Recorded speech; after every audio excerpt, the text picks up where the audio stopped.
তোমরা কেমন আছো? আশা করি সবাই ভালো আছো। তো আমার চ্যানেল লক্ষ্মী মাতা কিচেনে তোমাদের সবাইকে স্বাগতম।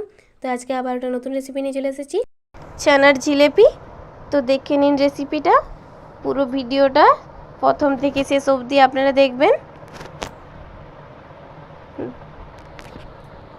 ভিডিওটা যদি আপনাদের ভালো লেগে থাকে তাহলে লাইক, কমেন্ট, শেয়ার এবং সাবস্ক্রাইব করে দেবেন। পাশে থাকা বেল আইকনটিও প্রেস করবেন।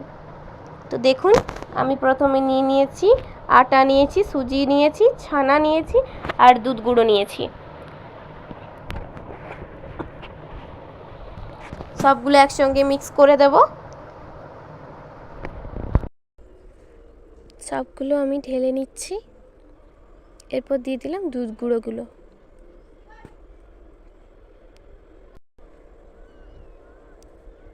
তারপর দিয়ে দিচ্ছি কিছুটা পরিমাণ খাবার সোডা। সবগুলো এবার মিশিয়ে নিচ্ছি।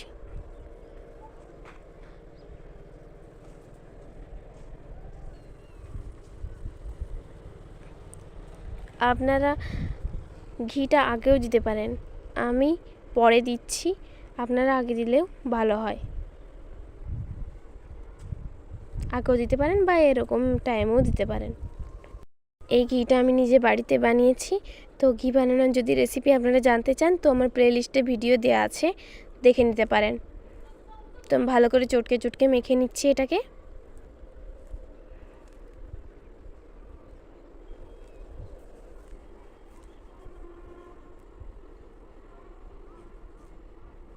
এটাকে আধা ঘন্টার জন্য ঢাকা দিয়ে রেখে দেব।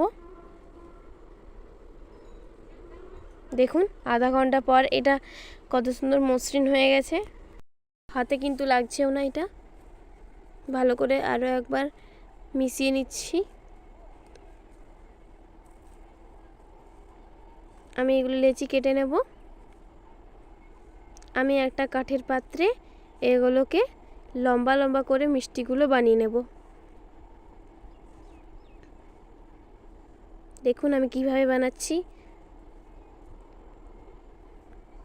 এটার পাকটা কিন্তু ঠিকভাবে করতে হবে, না হলে মিষ্টিটা যখন ভাজা হওয়ার পর রসে ফেলবে, মিষ্টির রসে, তখন কিন্তু এটা ভেঙে যেতে পারে।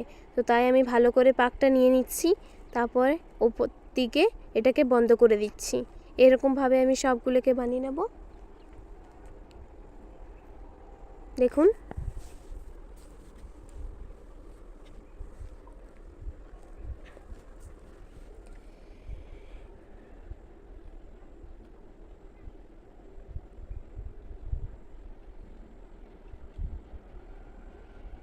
সবগুলোকে বানানো হয়ে গেছে। এরপর আমি এগুলোকে ভেজে নেব। তো কড়াই চাপিয়ে দিয়েছি, তেল গরম হয়ে গেছে। এগুলো কিন্তু লো ফ্লেমে ভাজতে হবে। এরপর এগুলোকে আমি ছেড়ে দিচ্ছি তেলে।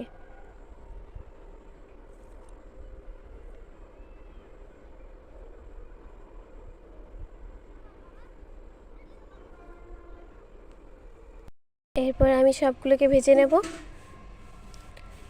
উল্টে পাল্টে সবগুলো ভেজে নিতে হবে। দেখুন ব্রাউন কালার চলে এসেছে। ভালো করে ভেজে নিচ্ছি আমি সবগুলোকেই। উল্টে পাল্টে ভেজে নিতে হবে সবগুলো। দেখুন ভাজা হয়ে গেছে। তো আমি একে একে তুলে নিচ্ছি সবগুলোকেই।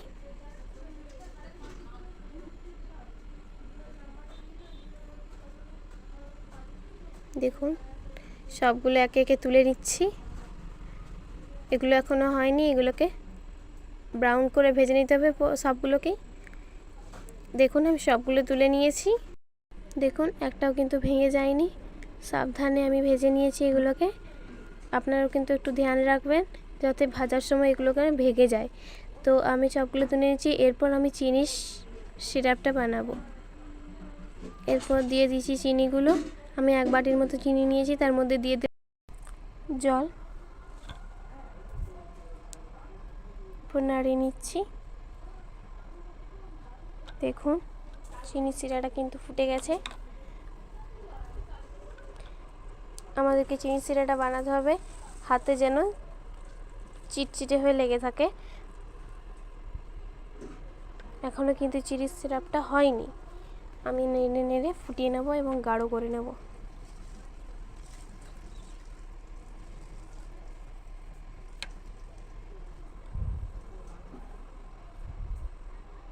দেখুন গাঢ় হয়ে গেছে।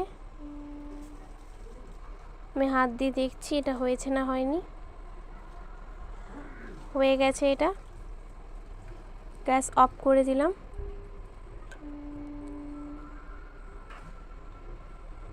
এরপর এর মধ্যে ওই মিষ্টিগুলো দিয়ে দিচ্ছি।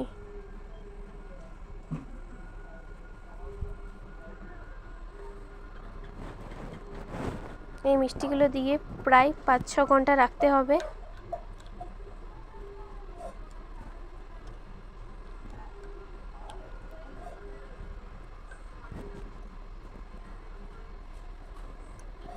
সবগুলো একে একে দিয়ে দিলাম। এরপর নাড়ি নাড়ি ডুবিয়ে নিচ্ছি আমি।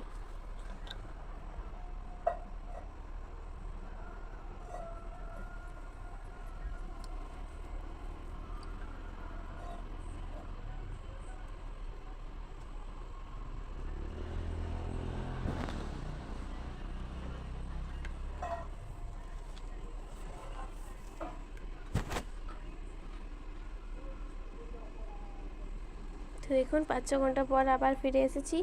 কেমন হয়েছে মিষ্টিগুলো আপনাদেরকে দেখাচ্ছি।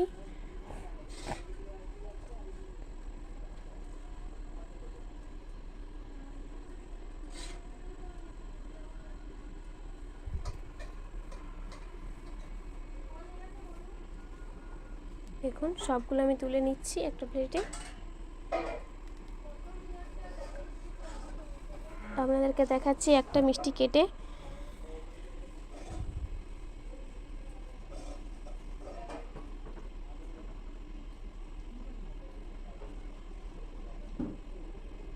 দেখুন কতটা নরম হয়েছে মিষ্টিটা।